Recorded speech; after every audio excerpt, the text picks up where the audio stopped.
sus pies en el mar y así me tirar sus pies en el mar y así me enseñaran al bailar y así me enseñaran al bailar.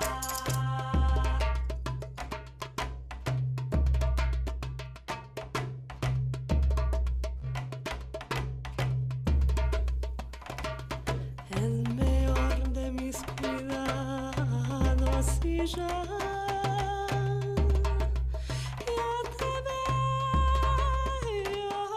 grande. No tengo por qué darte ni dinero que endotarte. No tiene nada mi alma, no tiene nada mi madre. Se vive yo, Dios del cielo, a nuestras madres honraré.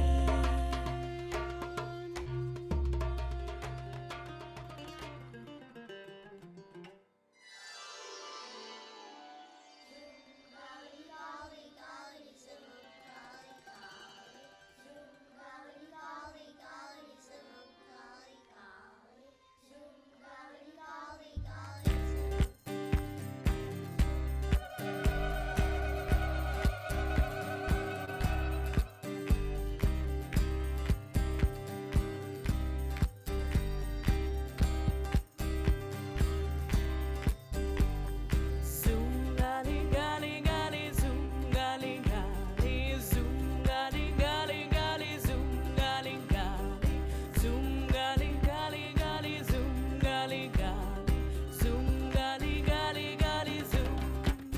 Shabbat shabbat shalom, shabbat shabbat shalom, shabbat shabbat shalom, shabbat shabbat shalom. Zoom gali gali gali zoom gali gali zoom gali gali gali zoom gali gali zoom gali gali gali zoom gali gali zoom gali gali gali zoom.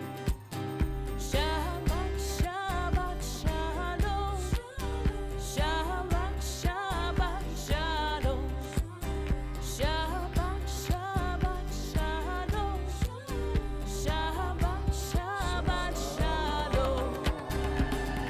Zoom gali gali gali zoom gali gali zoom gali gali gali zoom gali gali zoom gali gali gali zoom gali gali zoom gali gali gali zoom. Shabbat shabbat shalom, shabbat shabbat shalom, shabbat shabbat shalom, shabbat shabbat shalom. Zoom gali gali gali zoom gali gali zoom gali gali gali zoom gali gali zoom gali gali gali zoom gali gali zoom gali gali gali zoom gali gali.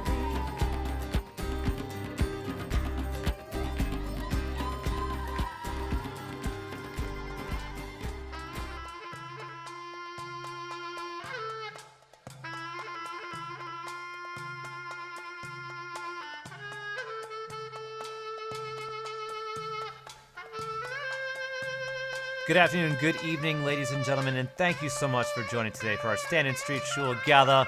We're going to begin momentarily, but at this time, we definitely need your help to kick things off and start off our gala this evening. In order to create a beautiful piece of art, we encourage your participation right now and ask you just to think of a word that best represents the Stand-in Street Shul. So all you have to do right at this time is just think of a word that best identifies or represents the Stand-in Street Shul. So when you think of the Stanton Street Shul, what do you think of? That's the question right now. And what we're going to do, we're going to provide a link in the chat, as you see right there. All you have to do is click on that link. You don't have to type, Sharon, don't type anything in the chat. Just click on the link right there to menti.com. It brings up a little pop-up box. Right in that top pop-up box, go ahead and let us know a word that best represents the Stanton Street Shul. That's all you have to do.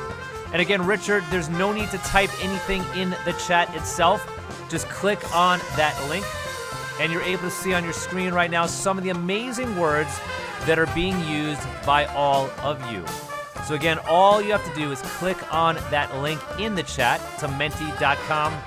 It brings up a little pop-up box, so we encourage all of you to contribute and participate in order to create this beautiful piece of art together.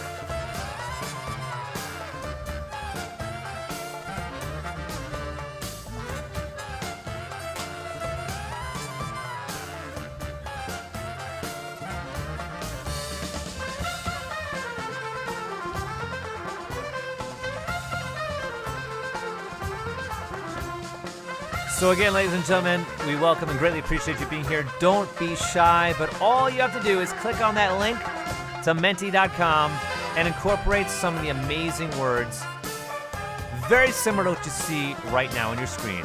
About 15 participants so far have contributed, so we encourage all of the remaining participants to click on that link and join us thinking of a word that, again, truly represents and identifies the Stanton Street Shul.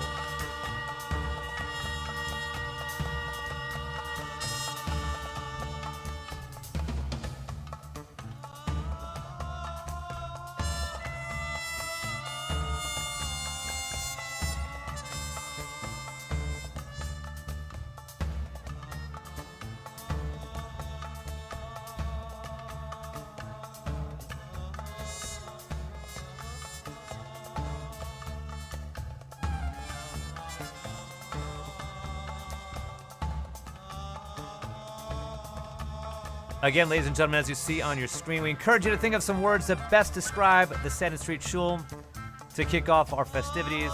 And at this time, I welcome your MC this evening. Let's give a great big round of applause to Shoshana at this time.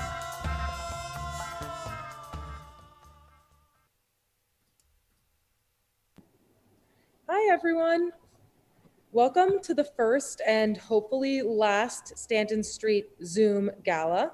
I'm Shoshana Backrack. I am the wife of Liad Stoller, and I'm also a member of this vibrant community. At this time, I'm going to call Liad up. Who did we lose? Going to come sit right here. Hey, everybody. Thanks for If you coming. guys don't know who he is, you're out of luck. We're so glad to see everyone out there, and we look forward to having you back here in person for our next event. From the beautifully restored sanctuary of our 108-year-old tenement shul on the Lower East Side to your living room, tonight we will celebrate survival, community, impactful leadership, and a brighter future. We have a great lineup in store for you. There are going to be times where you can just lean back and enjoy the show, and there will be other times when we ask you to lean in and be a more active participant, like with the word cloud. And we'll keep everyone on mute for now, but please feel free to add to the chat whenever you feel the urge. And thank you for your contributions to the word cloud. From what I saw, it looks like a number of people think of community when they think of Stanton, and I do too. So to begin, please welcome and sing along with the very talented Laura Weisblatt, who also happens to be the former president of our shul. She's going to be singing Hatikva. Hi, Stanton Street community. My name is Laura Weisblatt.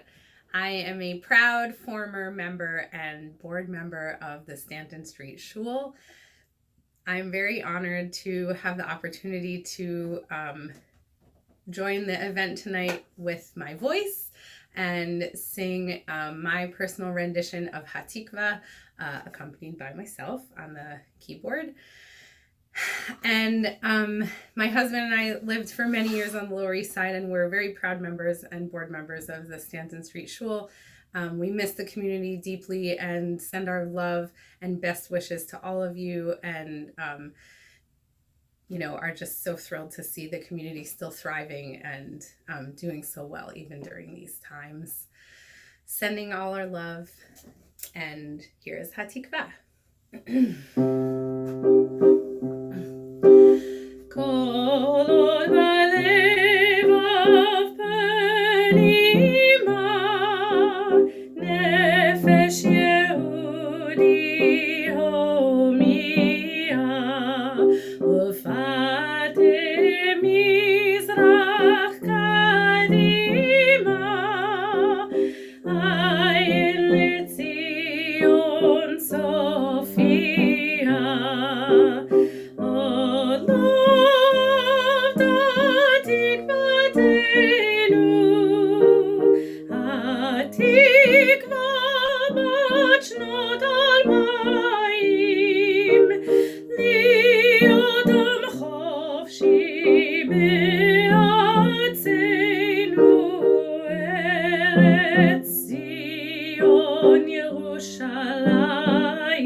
Thank you, Laura. That was beautiful. So now we would like you to please consider making an additional donation tonight to help our shul thrive in the coming year. If we raise $5,000 during this gala, an anonymous donor will contribute an additional $2,500 above and beyond their original generous gift. If you are able, please text to the number 44321. In the message, write Stanton Gala, just one word, and you will be taken to a donation page. We'll be flashing to this information a couple more times this evening.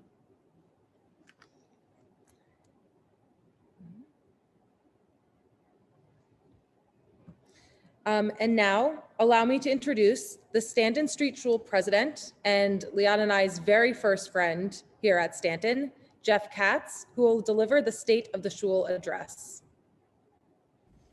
Dear friends, thank you for being part of the Stanton Street Shul's annual gala, brought to you this year via Zoom. Your participation and generous support is very much appreciated.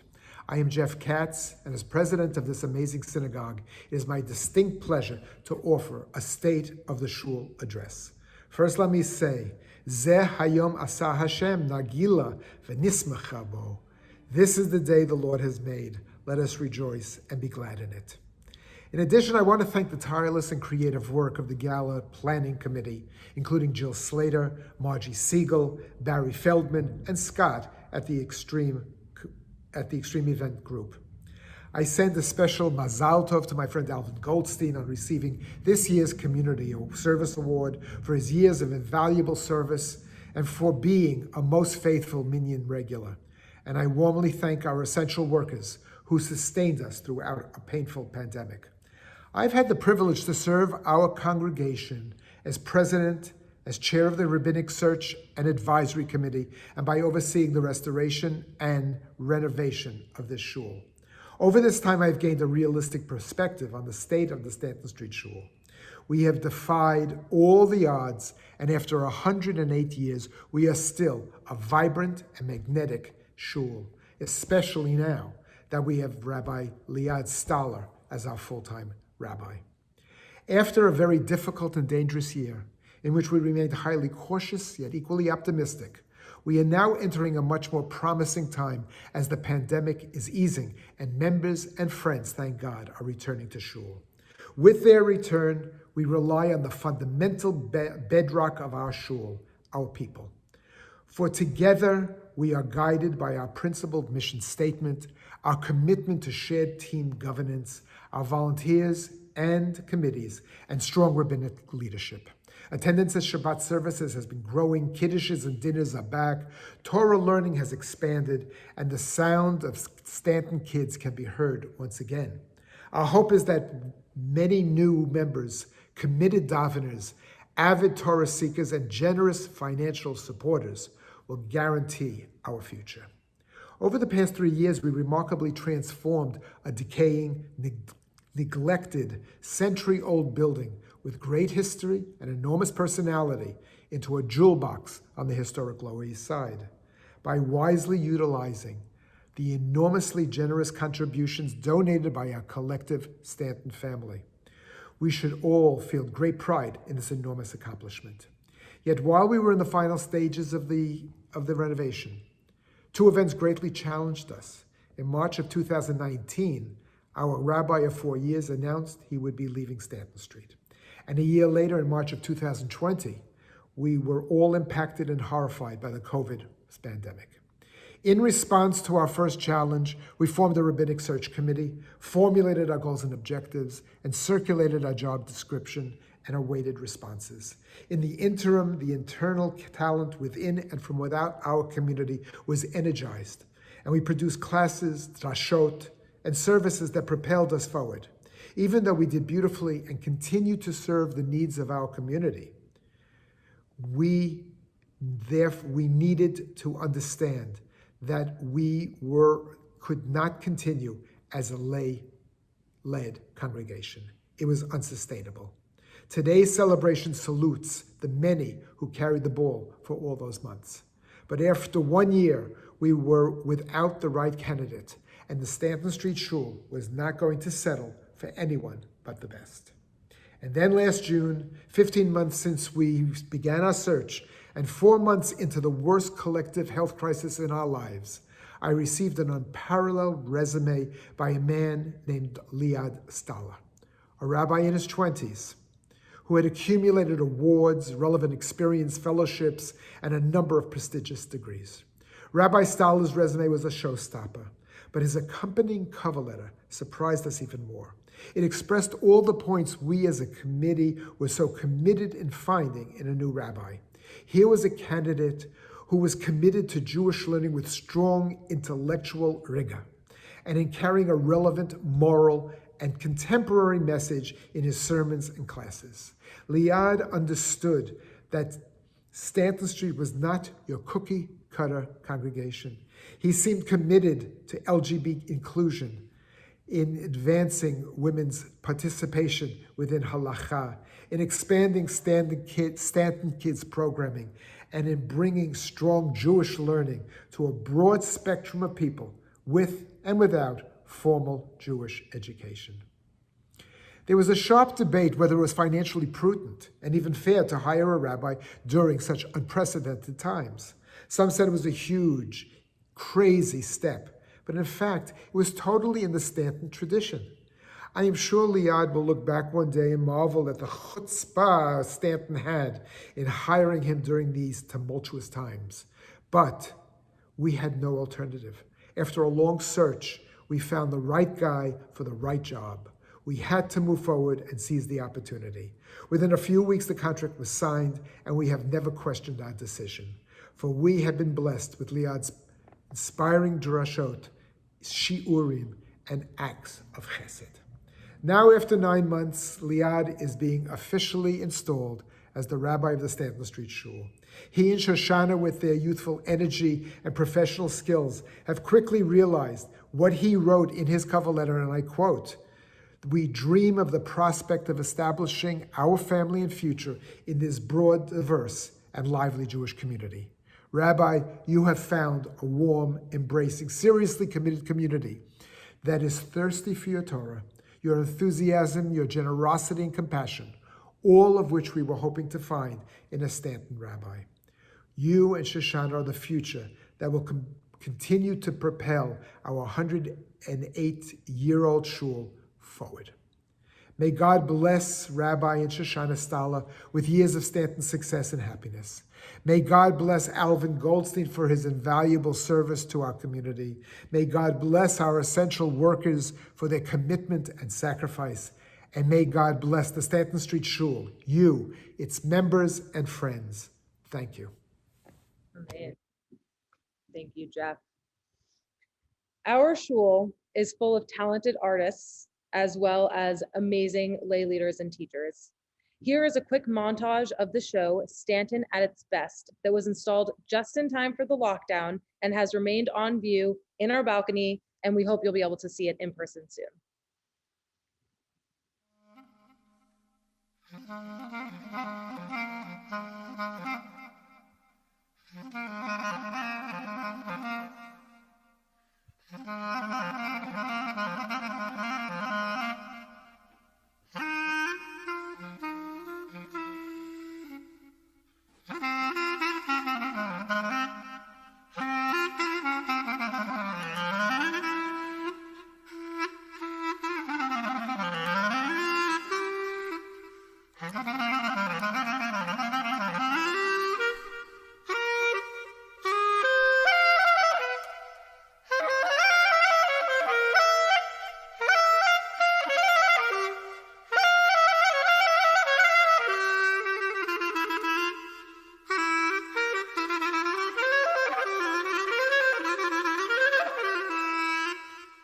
Months before Rabbi Liad and Shoshana arrived, I spent a Sunday morning with former rabbinic couple at Stanton Street, Rabbi Aviad and Lindsay. And Aviad said to me that morning, I never thought that my successor would have a harder time at Stanton Street than I did when I arrived. I thought I'd got everything ready for a successor to make it easier. And then along came the pandemic. But it's so strange to think that it's been under a year, and just in that short amount of time, Rabbi Liad and Shoshana, two Talmidei Chachamim whose wisdom in Torah is matched by their wisdom and loveliness and kindness in life, have just brought so much energy to this little corner of downtown. They completely get the Stanton Street vibe. Stanton completely gets them. Corinne and I are just so happy to be friends with them and to be friends with the community at this time. Joe, that was beautiful. Thank you so much.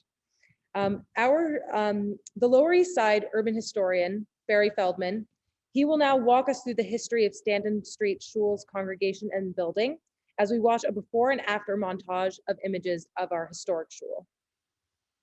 Think about this. In 1913, how often did a Jew from Jassy, Romania enjoy coffee at a street cafe in Warsaw? Or how many Jews from icy St. Petersburg enjoyed winters in milder Odessa? Answer, infrequently, closer to almost never. That is what is so interesting about the Lower East Side. 1913, a year in the iconic period of Jewish settlement on the Lower East Side.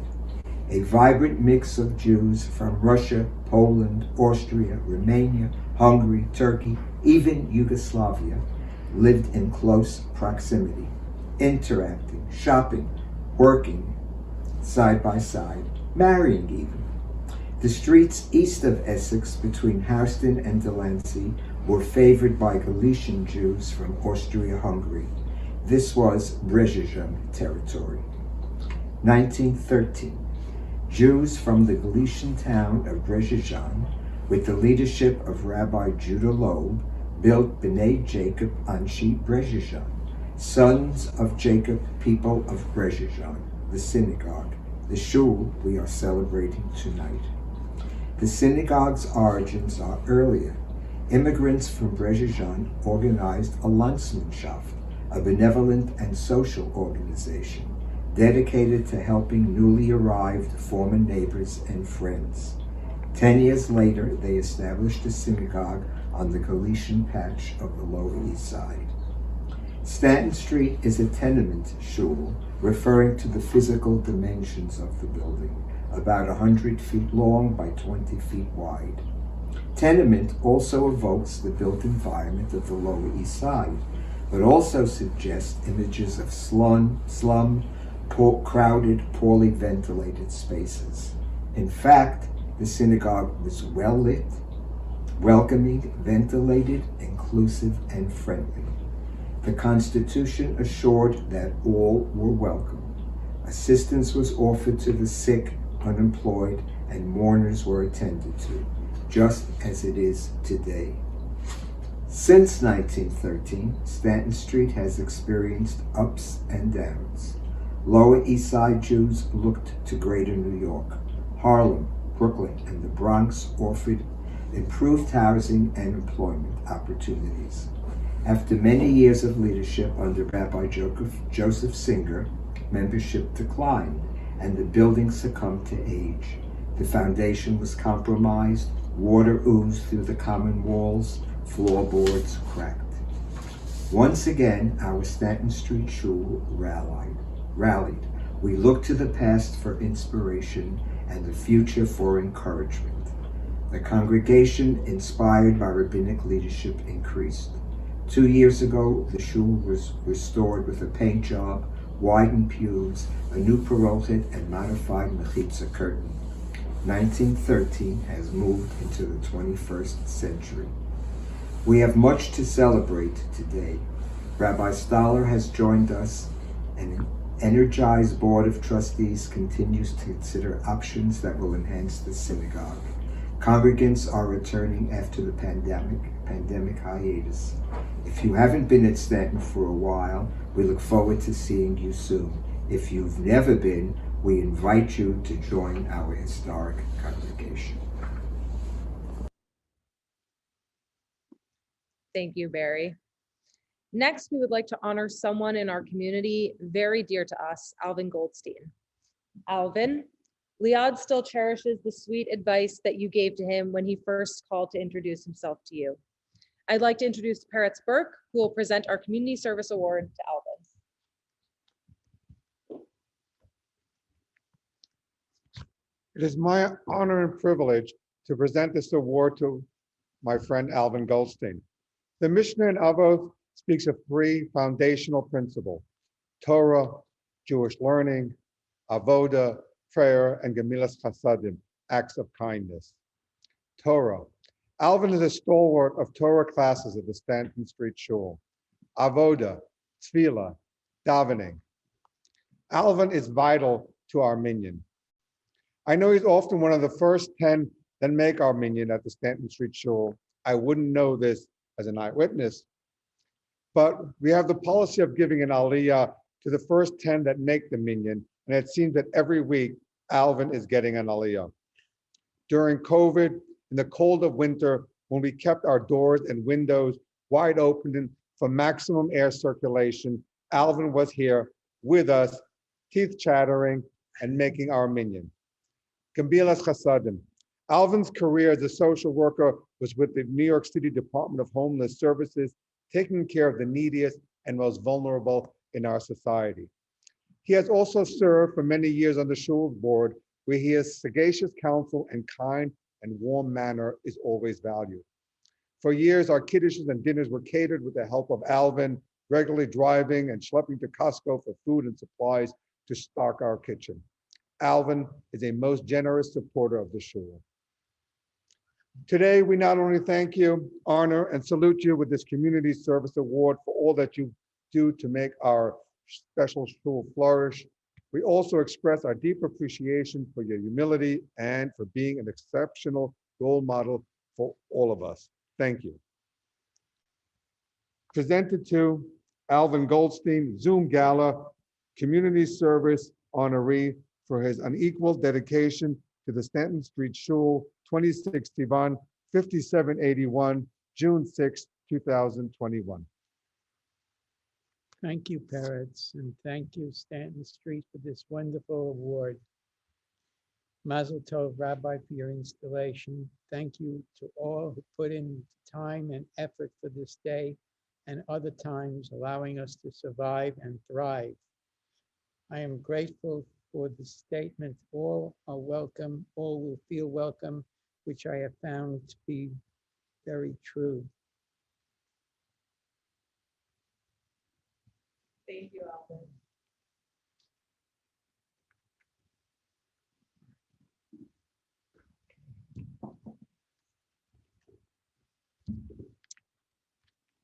Thank you, Peretz, and a special and most appreciative thank you to Alvin. May we share many more years together at the Stanton Street Shul. So this brings us to the hands-on part of the evening. and the Stanton Street Krupnik. I don't know what a Krupnik is, but we're gonna find out. So David Deitch, take it away.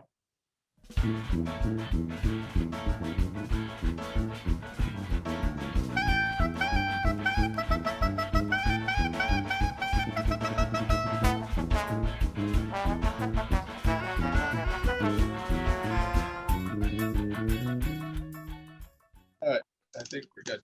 All right, little technical difficulty here, but we will resolve it. All right, so I was asked to make something for the shul for people to drink, and I thought, given the shul's origins in Eastern Poland, I'd make some krupnik. All right, krupnik, for those who are unaware, is a Polish honey liqueur. Now, in Poland before World War I and to a great extent before World War II, the main distillers were Jews. So Jews weren't necessarily krupnik makers, but they surely made the vodka. And then Poles, for festivities, would take the vodka. I use for this a Polish vodka, brand vodka. It's about, so I should tell people, not a liquor snob. It's incredibly cheap, pretty tasty. I can confirm. Good. So you want 2 cups of this. Okay. Put in a little bowl there. Now you're going to want 6 teaspoons of honey. So, to make sure the honey gets mixed in well, put a little bit in there too to mix that up. All right, pour that in with the vodka. All right, very good. You want a cinnamon stick. So if you got a skinny cinnamon stick, maybe about 2/3 of a stick. If you got a nice fat piece like this, half of it, we'll go with a fat piece. 15 cloves, throw those in. And an orange peel. And if you got one of these fancy things here, right, then you can, right, peel the orange in this nice little fancy thing here. Otherwise, just slice it up into little pieces and throw it in there and throw it in the pot. Now, as I told some people, if you have a, well, let me say this, the traditional way of making krupnik back in Poland, Poles would invite their neighbors over. They'd mix all this together. Krupnik is basically just honey, vodka, and whatever spices you want to throw in. You want lemon peel. You want anise, nutmeg, you name it, whatever you want. This is just sort of something I threw together. But they throw it all together. They form a circle. They'd light it on fire. And then when it all ignited, they'd all blow it out together, and then they drink it hot. Popular in northeastern Poland, a little north of Brzezian, Belarus, Lithuania, and interestingly enough, Karaites, for those who know who those are, also apparently were big krupnik drinkers. They lived in Troki, which is up near Lithuania. So we don't have a lot of Polish friends, so we're just going to cook it on our stove here. But there will at some point be fire when the flames ignite. So I have a wet towel, have this to tamp it down. So we're being very careful and safe. And while that's happening, let's see, right, we want to get that in there because that's the shot. I'm also going to put together another drink. While we're waiting for that to ignite.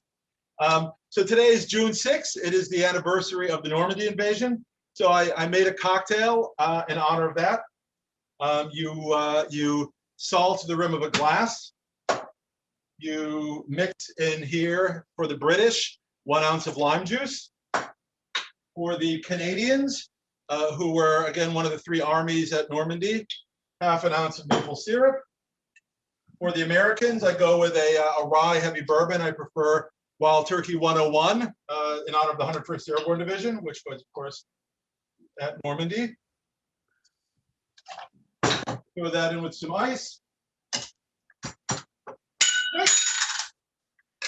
Shake it up. Put 2 ounces of seltzer in the salted glass. That represents the English Channel. And now the Allied militaries crossed the Channel. And I call that the Allied landing. So we're drinking this while we wait for the krupka to ignite. Krupnik, sorry, Krupnik doing that. Fun little fact, the first time I went to my prospective wife's parents' house for Shabbos dinner, they put out a bottle of wine, l'chaim, which I proceeded to drink because that's what was out. And then afterwards, Eliza's mother took her aside and said, Eliza, you can tell me, does David have a drinking problem? And of course, I laugh about this and think, oh, that's so ridiculous. But then there's moments where I think, as soon as they wanted somebody to make cocktails for the show, they called on me. And I'm actually making a cocktail within the process of making another cocktail. So I guess perhaps Eliza's mother was more intuitive than I thought, but we'll see. Hopefully this will boil and ignite soon, and we'll see what happens. And again, make sure that you have your various things ready at home should a fire ignite here. All the messages there. Sorry, very distracting. So again, in terms of Jews and alcohol in Eastern Europe, yeah, thank you, Margie. Closer to see it ignite. What? We're coming closer to see it ignite. Okay, I'm hoping. Theoretically, that is how it should work. It boils, it goes. Yeah, but right, I'm not going to look at the pot. Nobody watched the pot. Thank you, Lisa. Distilling was one of these specific things that Jews were granted in charters when they moved to Poland in the late Middle Ages. It was a major source of revenue, certainly for them, but also for the Polish landlords who gave them, sort of contracts to run inns and taverns and so forth. And again, this was the case into the late 19th century, and the Russian Empire started trying to create national monopolies on vodka production in order to both generate revenue, but also to theoretically eliminate the negative influence the Jews had on the peasants. And then obviously Jewish distilling sort of disappeared after World War II or before World War II. But one of the funny things is that after Poland left the Warsaw Pact and began to open up again, they developed this kind of nostalgia for the good old days and Polish Jewish vodka, and the notion that back in the olden days, the Jews made the good stuff. And so you actually have, not this certainly, but in Poland, a number of vodkas which are sort of designed to evoke, the olden days, right? The Queen Esther vodka and Purim vodka and so forth, all designed to, capture the moment when, the Jews made the good vodka. Oh, here we're getting closer here. So starting to boil, which hopefully means that it should soon be starting to ignite as well.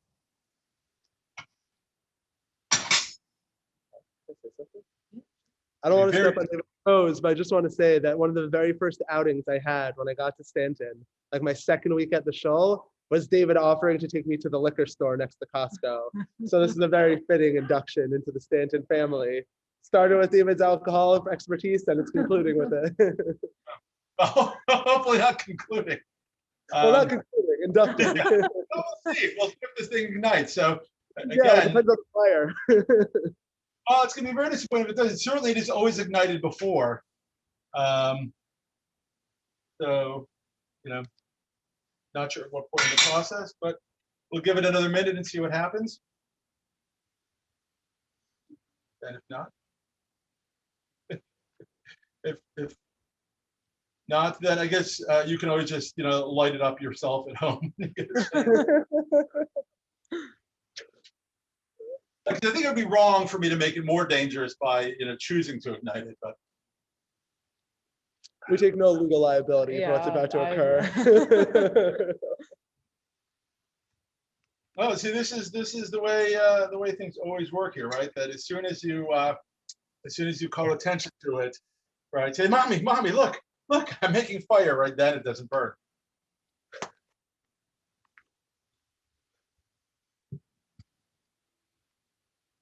I'm knowing it. Ripped by the boiling pot. Yeah. Well, we got the boiling going, and again, normally this would also be the point where it ignites. But you know what? It's not going to ignite. It's not going to ignite. Who am I to argue with chemistry? So whenever it ignites, or if it doesn't ignite, whenever you feel that it is sufficiently boiled, and whatever point you're making has been made, I apologize for those who only sign up for the pyrotechnics.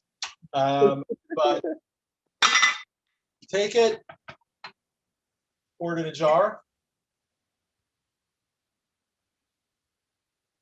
You know, again, back in Poland, they would drink it directly, you know, which again, you can drink it hot if you want to. I like it cold. You let it sit for 2.5 hours, right? So let this steep for 2.5 hours. After 2.5 hours, you fish out the various things that are inside it. When it settles, it'll be kind of clear, but if you shake it up, you get a kind of nice orange color. My personal recommendation is to serve it in a repurposed yahrzeit candle glass, which is, I think, the finest whiskey glasses possible. And bottoms up. L'chaim, Zdrovia. L'chaim. And great job. Thank you so much, David. Thank you, That was David. fantastic. Hi, Rabbi and Shoshana. Happy installation. But you don't need to be installed. You're not an air conditioner. You two just naturally fit in. New York, and specifically Stanton Street Shul, are where those who are different come to fit in. You two are so positive and enthusiastic, it's almost hard to believe you're Jewish. You're wonderful. Stanton Street Shul is lucky to have you, and God willing, you'll both do amazing things to help us grow spiritually and to make all the new people you'll attract feel as welcome as the congregation does now. Mazel tov to us all. Thanks so much, Dana. That was so nice. So I'm not sure if anybody cooked a cocktail along with David, but if you are, if you did, hopefully you are safe and not on fire right now. And you're just sipping your thematic and slightly perilous cocktail. So while we enjoy our cocktails, imaginary or real, here is some visual fodder to enhance your party mood. Last year, the Stanton Street Shul deigned to have their pre-Purim masquerade ball on the cusp of a worldwide shutdown. Liad and I were in Israel, but we are jealous that we missed it. Enjoy the photos.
Now we are honored and privileged to welcome Rav Moshe Lichtenstein, who will deliver an introductory Dvar Torah. Rav Lichtenstein is the Rosh Yeshiva of Yeshivat Har Etzion, where Liad learned for 2 years. He is the inheritor of a prominent modern Orthodox legacy, and he is a Rebbe and role model to Liad.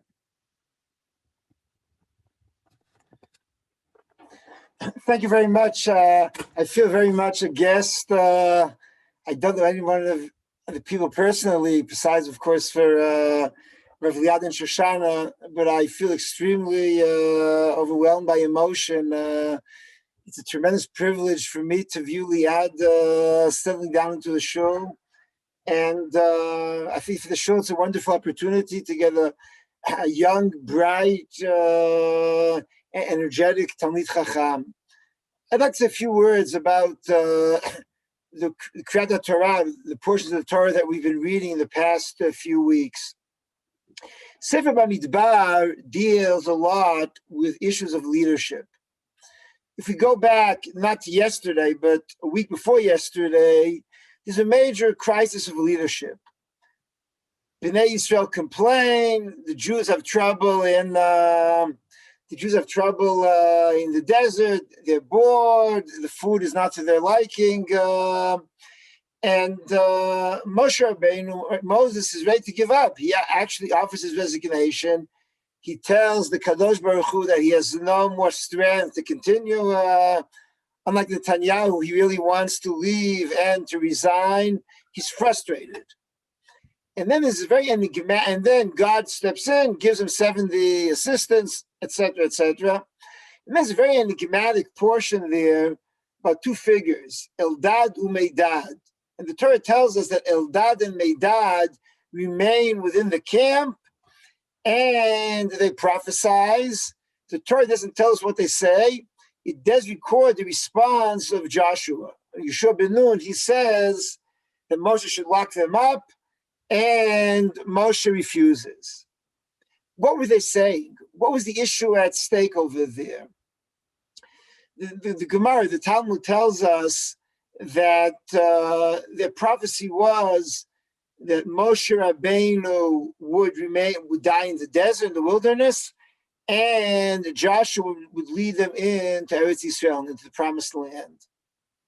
Why did they know that? What did they observe and that told them that this would be the scenario that would unfold? It seems to me what they saw was a generational issue. They thought that the new generation, a generation moving into the new land, would need a leader from a younger generation. That Moshe Rabbeinu was the leader who was perfectly suited for Egypt, for receiving the Torah on Har Sinai, on Mount Sinai. But for the next stage, because of reasons that I lack the time now to explain, they would need to transition to younger and more youthful leadership. And paradoxically, Yoshua, the person who wants to lock them up, is the one who actually do that. And we, of course, know that after 40 years in the desert, when the new generation enters the land, Joshua indeed is the one who leads them into the land. And that the transition between from the wilderness to Eretz Yisrael is also a transition in leadership. And that the younger generation, those who were not in Egypt, needed indeed a new leader. Now, if I ask a bit more what was really going on, I think part of the issue was that what Moses saw was the people were basically too materialistic. All they wanted there was to seek fancy food, for them, watermelons and cucumbers and things like that, which in the desert indeed is a delicacy. And Moshe Rabbeinu basically gave up being able. His message was one of struggle, of resistance, of fighting the Egyptians. And when Bnei Israel, when the Israelites became softer, so to speak, and became much more interested in the material comforts, he lacked the tools and the message to be able to address their situation. And therefore, of course, there's a crisis that we read yesterday, the spies, and eventually Moshe will pass from the scene and Joshua will take over his place. It seems to me that it's very fitting, I think, for the installation that we are having tonight. I think really Rav Liad is a wonderful young rabbinic leader. And I know him from the time basically he came to Yeshiva at the age of 18, 19.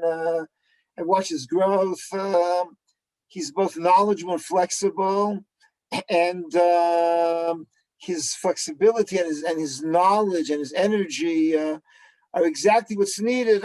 When I understand the little I saw here during the evening, aside from the whiskey, was basically the transitional stage in the shul itself. Shul renovated.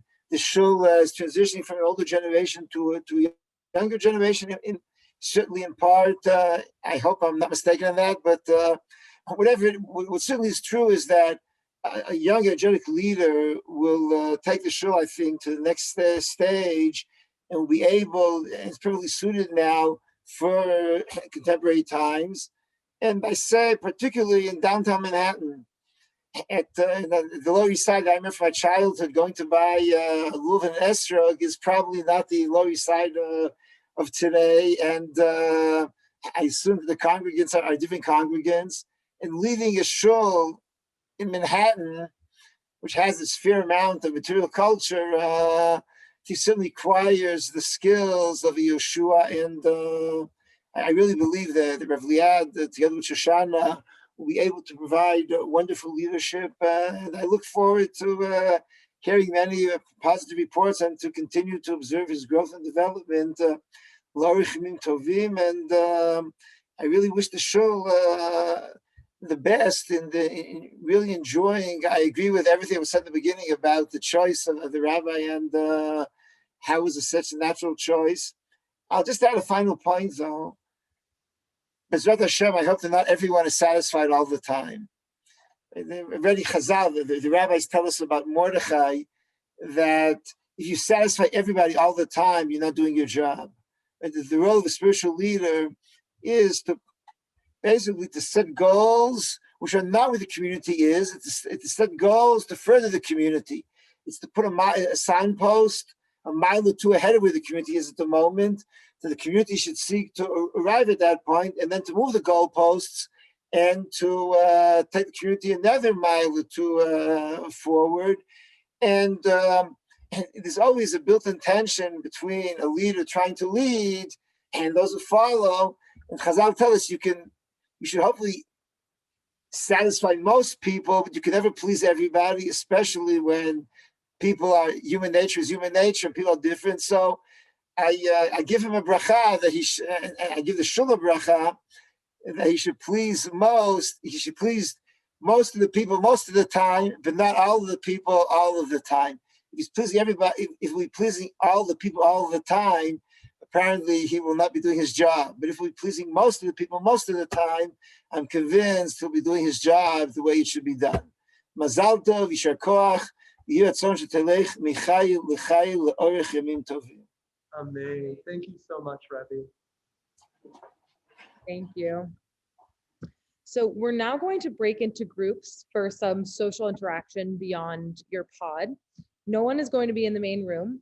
Leon and I are going to jump around to the randomly created groups, and you will have 5 minutes to discuss the silver lining of your COVID era life. Make sure everyone in your group gets a chance to speak, and we'll return here in 5 minutes.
Scott or whoever is here, can you put us into another breakout room now?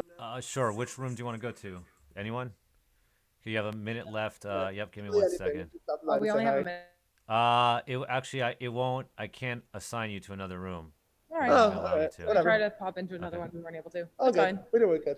Thank you. You're doing a great job. No, thank you. You have about a minute left. Everyone's going to automatically pop in. Just give everyone some time so they get like resettled. Everyone's going to still be muted. And then ultimately, All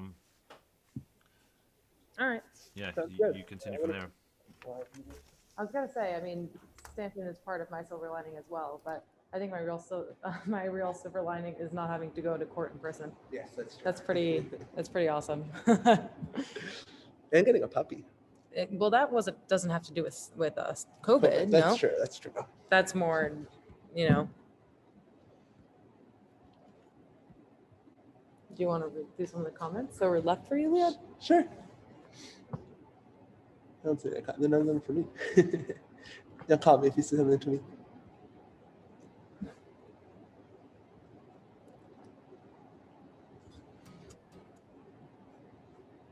Yeah. Oh, I'm not gonna do that.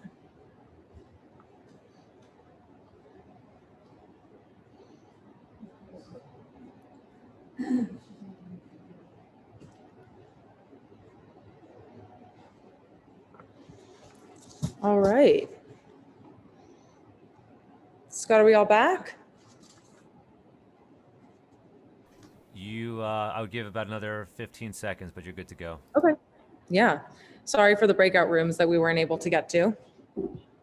We'll just share our silver linings now. Liad's silver lining is that Liad was hired here and we get to share community with you.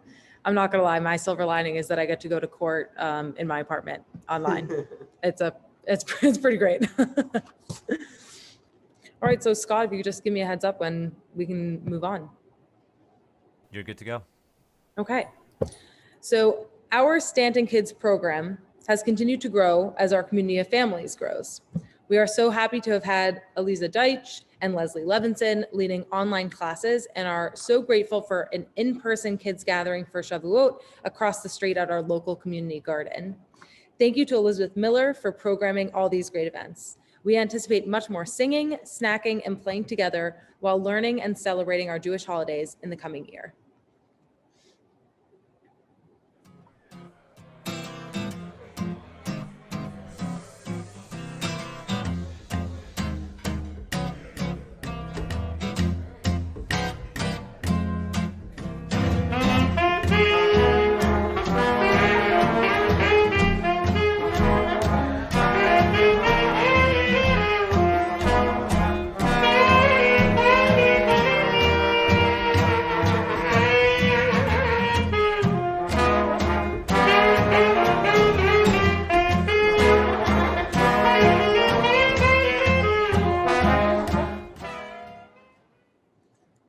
And just a shout out to the Stanton kids that are always in shul, Mika and Tal and Slater. We love you guys and we love seeing you in shul.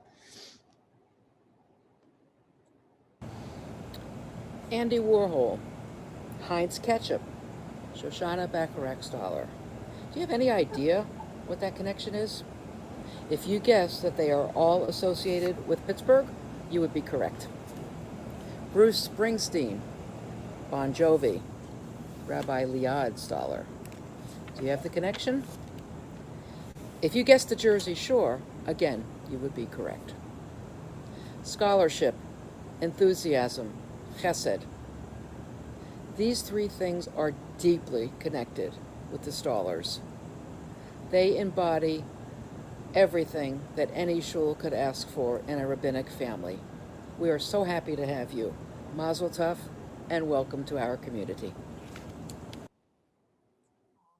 Thank you so much, Margie, especially for comparing Liad to Bon Jovi.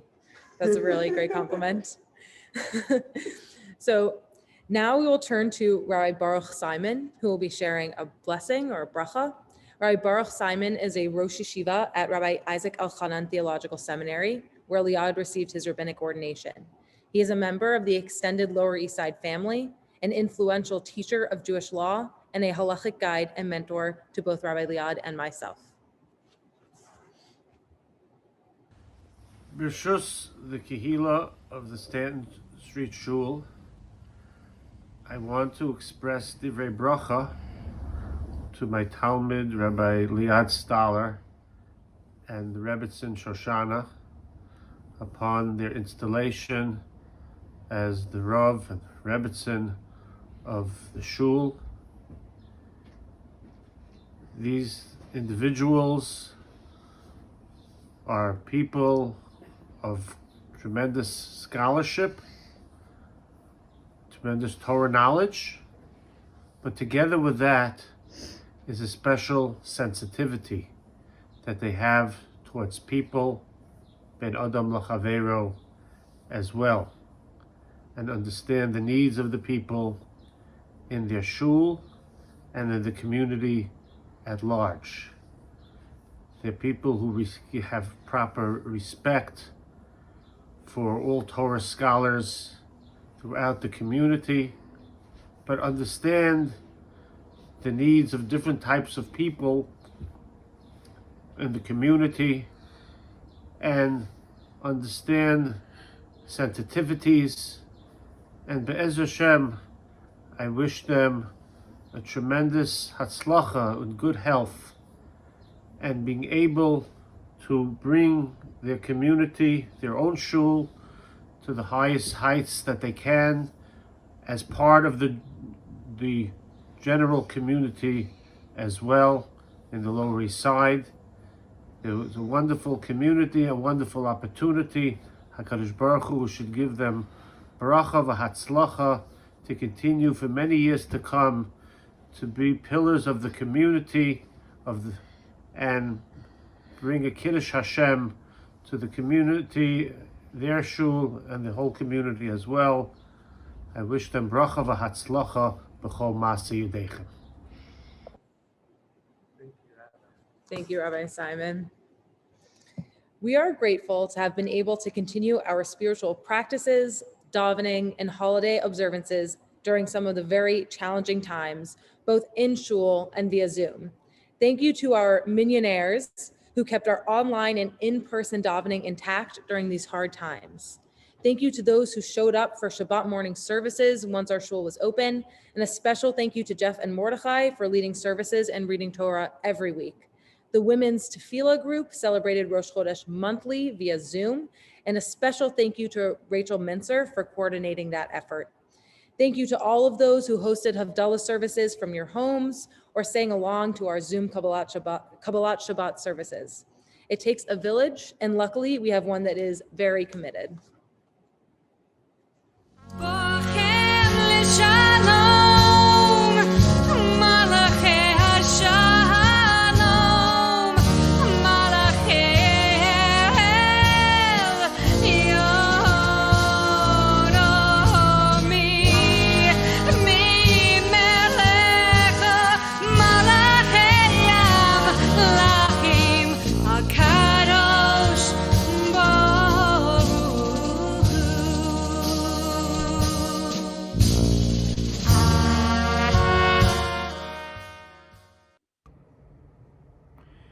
Rabbi Stoller, congratulations. Congratulations on your installation as the rabbi of the Stanton Street Shul. And congratulations on you and Shoshana continuing to join us here in the downtown Jewish community. We deeply appreciate and treasure your contributions and your presence here. It is, of course, your patience that is so precious. It is, of course, your insights into something like 3,000 years worth of Jewish knowledge is deeply, deeply impressive. Your extreme honesty, even when you might not know something or you actually made a mistake, misquoted something, your honesty. That honesty is so crucial to us learning with you. Your sense of humor in dealing with us, and also even the humor that you find in Torah and Tanakh and in Gemara. It's your intellectual honesty, though, that really is stirring. Your honesty and curiosity in all aspects of life. You are deeply precious to us, and we are so, so happy to have both of you here in our community. Congratulations again. Mazel tov. Thank you, Richard. Now I would like to ask everyone to please rise and grab a noisemaker. Maybe a pot and a wooden spoon, or a drum, a cowbell, or you can just clap your hands. For we are going to recreate together those bittersweet moments New Yorkers set aside time for every night for months and months during the COVID peak to celebrate and shower gratitude upon our city's essential workers. We made it through some very tough times together, and it is important for us to stop and recognize that as a community. We'll be spotlighting all of you one at a time, so be ready for your cameo.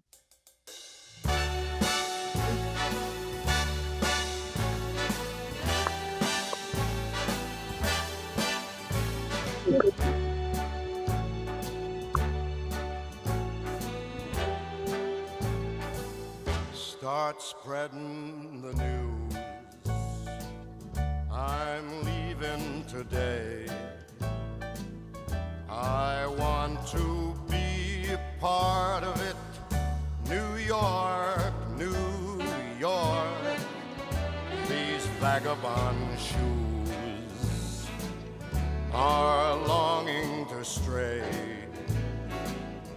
right through the very heart of it. New York, New York. I want to wake up in a city that doesn't sleep and find I'm king of the hill, top of the heap. These little town blues are melting away. I'll make a brand new start of it in old New York. If I can make it there, I'll make it anywhere. It's up to you, New York, New York.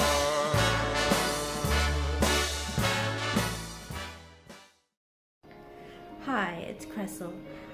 I just wanted to say thank you, Rabbi Stoller, for helping me find my new spiritual home. It's wonderful to have a young rabbi who understands so well about civil rights, about how Yidden should interact with our neighbors, and I look forward to being part of this Kehillah for a long time. Thank you. Thank you so much, Cressel. During the past year plus of pandemic life, the Stanton Street Shul has been fortunate to have so many talented educators in its midst. These wonderful teachers availed themselves to bring incredible ideas to our homes via Zoom. They fomented rich, spiritual, and intellectual conversations and helped sew back our fractured and isolated community. And to them, we are so grateful. Aliza Deitch. David Deitch. Hello again.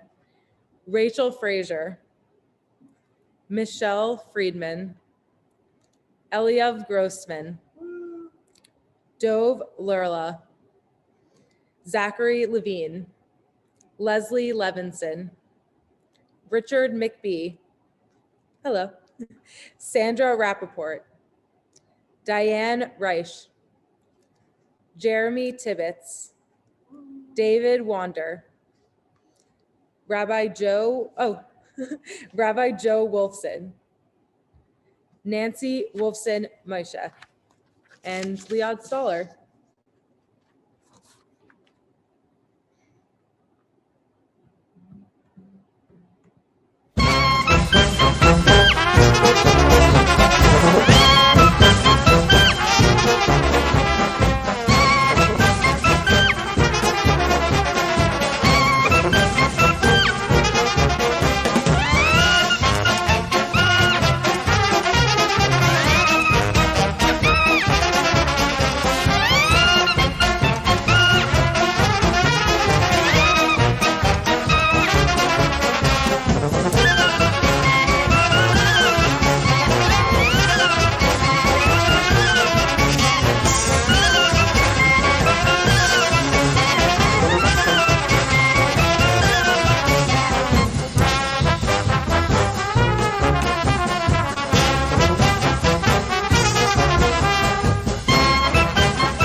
Who would have known that the COVID pandemic would have a silver lining for the Stanton Street Show?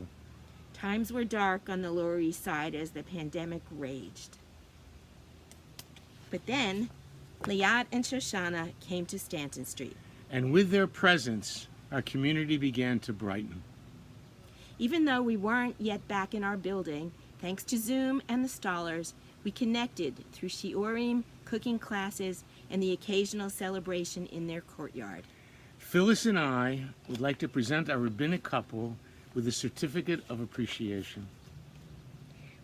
This is the Silver Lining Award, presented to Liad Staller and Shoshana Bakrak, in recognition of their work bringing sunshine to the Stanton Street Shul in the time of the COVID-19 pandemic.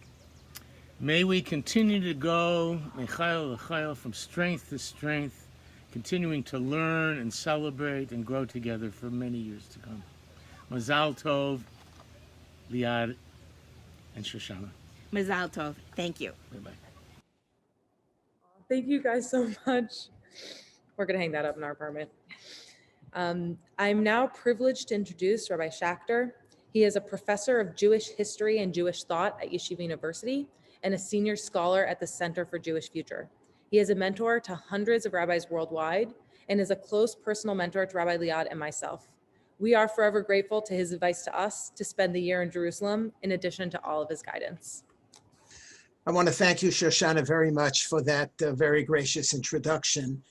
And I want to take this opportunity to let all of you know what kind of an incredible honor it is and a privilege for me to be able to participate in this extraordinary event in the history of your congregation as you welcome an exceptional, gifted rabbinic couple, Rabbi Liad Staller and Shoshana. I've known Rabbi Staller now for a number of years as a student of mine in a group that I run at REITs at Yeshiva University. You have heard about that. And to have the chance to welcome him into the official world of the American Orthodox Rabbinate is an exceptional thrill for me. I want to let you know something that you obviously already know by now. Rabbi Liad and Shoshana have been with you for a while, so you have gotten to know them and know them well, and I'm sure to have benefited greatly from their contributions to your exceptional congregation and synagogue. But I want to tell you from where I sit, I find that this couple is exceptional and extraordinary. And Rabbi Staller is very much devoted to following the footsteps of other rabbis who have served your congregation with distinction and with rabbis in general. This coming week's Torah portion has the word Uri'isem twice. It has the word Uri'isem at the beginning, Uri'isem es ha'aretz mahi, and you shall see the land, as the scouts or the spies were being sent out with a message, see the land, Uri'item et ha'aretz mahi. At the very end, in the section of Tzitzit, Uri'item oto uzachartem et kol mitzvot Hashem. And there is a tradition that we make a big deal about the words that appear in the Torah.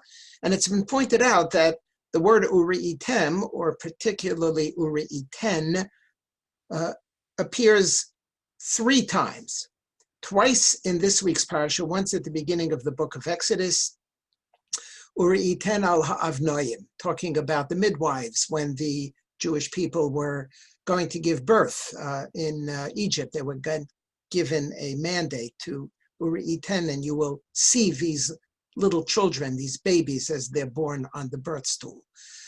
And I would like to point out, in honor of our illustrious, exceptional, distinguished, and wonderful guests of honor, new Rabbi Rebbitzin of your congregation, that Rabbi Liad and Shoshana represent all 3 of these in the best way for the Jewish people, and in particular, the blessing that you have that they are Rabbi Liad and Shoshana part of and leaders of your community. Uri'item oto uzachartem et kol mitzvot Hashem. is Jewish tradition. We look at, we focus, we build upon the mitzvot, on our commitment to an observant way of life, to following a set of rules, to appreciating the nature of our relationship to God. At the beginning of the Parsha, Ritem et Haaretz, Haaretz is the land of Israel, which I interpret as the destiny of the Jewish people. It's not so much the responsibilities, the technical mitzvot responsibilities, but it's the drama of Jewish history. It's the drama of national Jewish life. It's the destiny of the Jews. It's the Jewish people in a larger sense. We come from a very significant tradition. And Uritem al Ha'avnaim refers to the babies, refers to the families, refers to children and parents and children and siblings and grandparents. It refers to family, the family focus of Jewish life. And to my mind, this is the threefold role of a rabbi. The rabbi cares about the families. Rabbi cares about the families of the congregation, gets on the floor, talks to the kids, is able to relate to the kids, deals with relationships, personal relationships. The rabbi's primary responsibility is to you, the membership of the shul. But then in addition to that, the rabbi's responsibility is also to elevate the level of the congregation when it comes to mitzvah observance and to be able to make traditional Jewish life exciting and meaningful and challenging and something that all of us, all of you, all of us are interested in following to enhance our own lives. And then the rabbi's role is to connect us to the overall drama of Jewish life, Jewish civilization, Jewish history, and Jewish destiny. So you are blessed. Rabbi Liad was, as I mentioned, an outstanding student of mine for a couple of years. I miss him, but I know he's doing great work. I have found him to be, over the years that I have gotten to know him, privileged to get to know him, to be smart, to be learned, wise, kind, passionate, devoted, and creative. You could not have chosen a better rabbi for your congregation. And so today, as we welcome finally, officially, after this crazy, crazy year, as you welcome this extraordinary young dynamic rabbinic couple, I wish you well. I wish you as a congregation well. Cherish your rabbi and Shoshana. Guard them. Take care of them. Appreciate them. And to you, my beloved student, to Liad, to Shoshana, HaKadosh Baruch Hu should give you many, many, many incredible, wonderful years to be able to continue your service to this congregation and to the Jewish people. Your shul is blessed to have you. I am blessed to know you. The Jewish people is blessed to have you as one of our up-and-coming leaders. May you continue to enjoy amazing success for many years to come. Mazel tov. Wow. Hi, everybody. Thank you so much, Rabbi, for that amazing introduction. And thank you to everybody who spoke today. I just want to start by acknowledging all of those who made today's event possible. I want to thank my rabbis, Rabbi Schachter's touching introduction, Rav Simon's beautiful bracha for us, for not just me, but for a whole congregation. And of course, Rav Moshe's words of Torah. It's about to be clear to everybody that I'm a student of Rav Moshe, because while we didn't coordinate our speeches beforehand, there's about to be a lot of overlap between what we talk about. So thank you, Rav Moshe, for sharing your Torah with us. Thank you, Jill, for the countless hours of work you put into organizing this event, along with Margie and Barry, the committee members, and for pulling off something we've never done before, for the Zoom Gala. Thank you to you guys, our friends and family who are here right now. Your support and love means so much to me and Shoshana. And finally, thank you, Shoshana. Beyond doing an amazing job as an MC, you're a constant source of support, of love, and of strength. And I wouldn't be where I am today without you. Of course, I also want to acknowledge the loss and the hurt I feel as my mom cannot be here with us today to see this milestone. The happiest of moments continue to have a tinge of sadness as I do all that I can to make room for her memory in my life. So I'm thinking of you today, Mom. Yesterday, we read about the tragic sin of the Meraglim, the sin of the spies, as the Jewish people slandered the land of Israel, dooming them to wander the desert for 40 years, ultimately causing the generation of the spies to die out, and only the next generation would enter the land of Israel. In our Parsha shir together, we discussed last week the two different accounts of this episode with the spies. In one account, in Sefer Bamidbar, God commands the spies to be sent to Israel. While later, in Sefer Devarim, it's the Jewish people who request that the spies be sent. Well, right now, I'm not interested in resolving that conflict, that seeming contradiction. What is clear is that in the Torah, it's either God or the Jewish people, or some mix of both, who are responsible for sending the spies. Now, given that, it's surprising that in Sefer Devarim, when Moshe is giving over his account of the spies, Moses says that he was punished personally. And the reason he's not allowed to enter the land of Israel is because of his participation in the sin of the spies. The Torah tells us in Dvarim, Parak Aleph, Pasuk Lamed Zayin, Deuteronomy 137, Gam bi hitanaf Adonai b'dlachem lemor, Gam ata lo tavosham. And also the Lord was angry with me, Moses, because of your sin with the spies, saying you too shall not enter the land of Israel. But why is Moshe being punished for the Jewish people's sins? Additionally, we know that the tradition emphasizes, and it seems clear in the Torah, that Moshe was actually punished at Mei Meriva, at the episode with the water-giving rock, where Moshe hit the rock instead of speaking to it. If that's the case, why is Moshe blaming the spies in the episode that follows for his eventual punishment at Mei Meriva? I think the answer lies in understanding the broader dynamic of Jewish leadership. On the one hand, Moshe Rabbeinu is our model of a melech and a rav, of a king and a rabbi, and he serves as an early example of a halachic idea that we see throughout the Talmud, that rabbinic authority is a reflection, in the smallest sense, of malchut, of kingly authority. Thus, as an authority figure and as a leader, Moshe Rabbeinu would be expected on some level to exist outside his constituents, as a mentor or an authority figure, living above his followers. But on the other hand, Moshe here is revealing a much more complicated truth of Jewish leadership.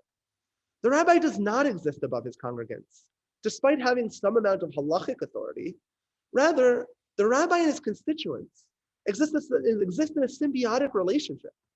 The community needs someone to dedicate their time to learning Torah, to pursuing Jewish interests and facilitating Jewish life. But the rabbi ultimately needs a loving and welcoming community, full of energetic and passionate constituents, welcoming members to actualize any religious vision he may bring to the table. The rabbi thrives off the passion and energy of the constituents, and the constituents are energized and happy with the Torah and the Jewish life that the rabbi brings to the congregation. Ultimately, it is neither the rabbi nor the constituents that are responsible for the congregation's victories or to blame for the failures. Rather, it is the community that the two parties, which is a reflection of the healthy symbiotic relationship between the two parties. Therefore, while it may be true that Moshe did not hit the rock until Mei Meriva, and thus guarantee that he would not enter the land of Israel, Moshe is correctly identifying the point where his relationship with the Jewish people stopped being symbiotic and healthy. The negativity and pessimism introduced during this early episode in the desert, which Moshe spoke a little bit about, culminating ultimately in the sin of the spies, reverberated from the people to their leader Moshe, and then from Moshe through his relationship with his congregants back to the people, the Jewish nation. Thus, Moshe is singling out the point of breaking, the fracture that existed at this point in the spy episode between him and the Jewish people. While it may not be until Mei Meriva that Moshe is punished, it all happens because of the events in Parshat Shlach. Indeed, while undoubtedly Moshe Rabbeinu has an essential place in our tradition as Rabbeinu, our rabbi and teacher of Torah, in some ways, we see the difficulty Moshe experienced, transitioning from the role of Melech, a king who unilaterally commands and organizes subjects, to that of rabbi, one who has to convince his congregation that they're on the same team and they're partners in the same endeavor. It's not surprising that immediately following the episode of the spies, Korach rises up and rebels against Moshe, as surely he too must have seen the fractures forming in Moshe's relationship with the Jewish people. Further, as Rav Moshe explicated earlier, this also gives a new meaning to the emphasis placed in the Torah on Eldad and Medad, two of the next generation of leaders who are selected to help Moshe. The Torah tells us that unlike Moshe, who famously lived outside of the Jewish encampment, Eldad and Medad prophesied from within the camp. The Torah is emphasizing that the next generation of Jewish leadership, those who have the relationship and skills necessary to lead from within instead of from above, are lined up and ready.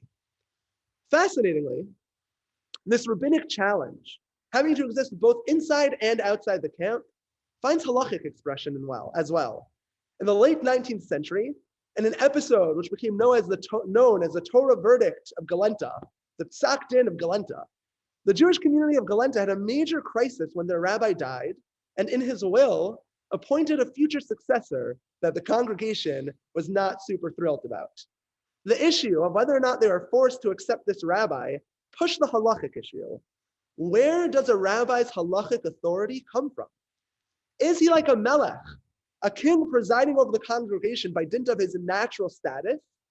Or is he a misharit, a servant of the community, drawing his authority from the fact that the congregation appointed him, an appointment that was notably lacking in this case? Again, the halacha is sensitive to this dual role the rabbi plays, as both a leader and an attendant, balancing the role of authority with his deference and dedication to his community.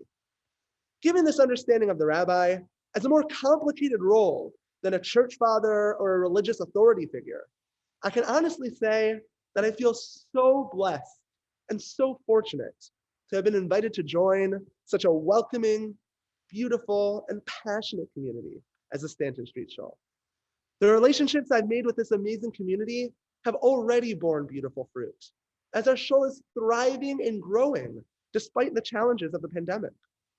Much like the generation of leaders that took over after Moshe, I come to Stanton Street Shul with a keen awareness of the immense and impressive Jewish history that preceded me.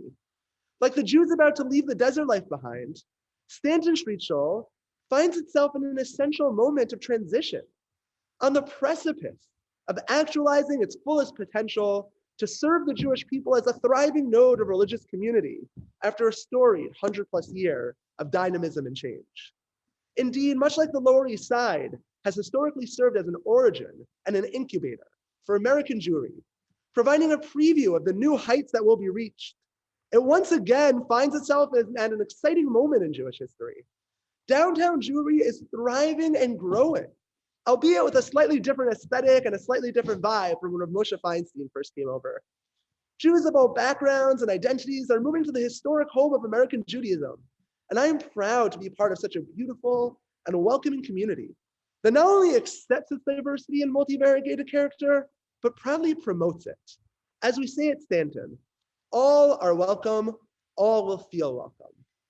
Thus, while I started this speech out with some targeted thank yous, I want to conclude it with some notes of appreciation and a bracha for all of us. In addition to all of the amazing volunteers and individuals who made today possible, I want to thank everyone at the Stanton Street Shul for welcoming me, Shoshana, and recently our newest dog, Pepper, with open arms into your community. But sometimes Stanton sells itself short. Beyond merely welcoming, Stanton's true strength lies in the support and ultimately empowerment it provides its members, me and Shoshana included. Unlike Moshe in the desert, I'm blessed to have a community that energizes me and gives me the strength, the passion, and the commitment necessary to undertake the daunting task of religious leadership. To conclude, I want to share that blessing with all of you. While we're just starting our relationship together, I want to bless all of us that we should continue to symbiotically thrive off each other, serving as a constant source of support and empowerment for each other. If we continue in the beautiful relationship we've developed so far and allow it to thrive, we'll look back and see that today was not merely my installation as a rabbi, but a celebration of our beautiful community together. More specifically, Today is a celebration of our community's ability to overcome the challenges of the Jews in the desert and to together create a community that empowers each and every one of its members to lead. Thank you all so much, and I'm excited to see the amazing things that await us together in our future. Thank you.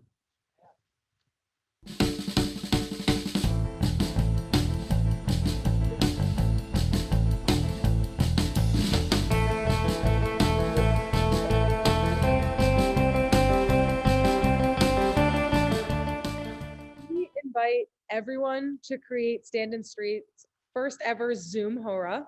Please join us and dance as we close out our unique Zoom evening together. Small and mighty, we are the little shul that could. Let's take great joy in what we are able to achieve as a community together. And thank you so much for the crucial role that each of you play. Thank you for helping to sustain our shul. Your participation means everything.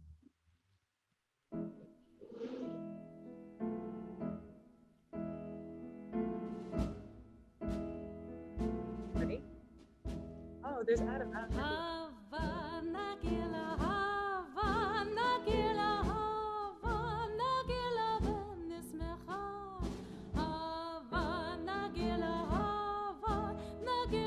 see everyone dancing with us hilariously. Hi, Marjorie. Hi, Jessica. Marjorie's like full dancing. Love it. Very we maybe all be here together next year, dancing together for real, not mixed dancing. All you. And I want to thank all of you for celebrating our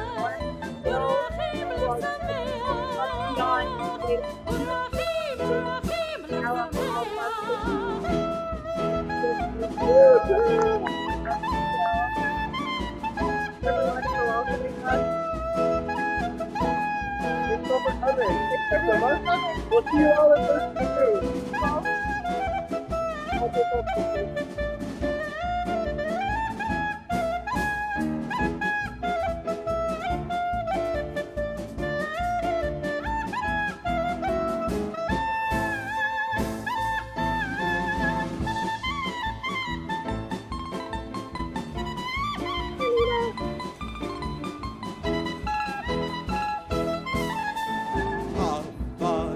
hava nagila hava nagila ונשמחה hava nagila hava nagila hava nagila ונשמחה hava נרננה hava נרננה hava נרננה ונשמחה hava נרננה hava נרננה hava נרננה ונשמחה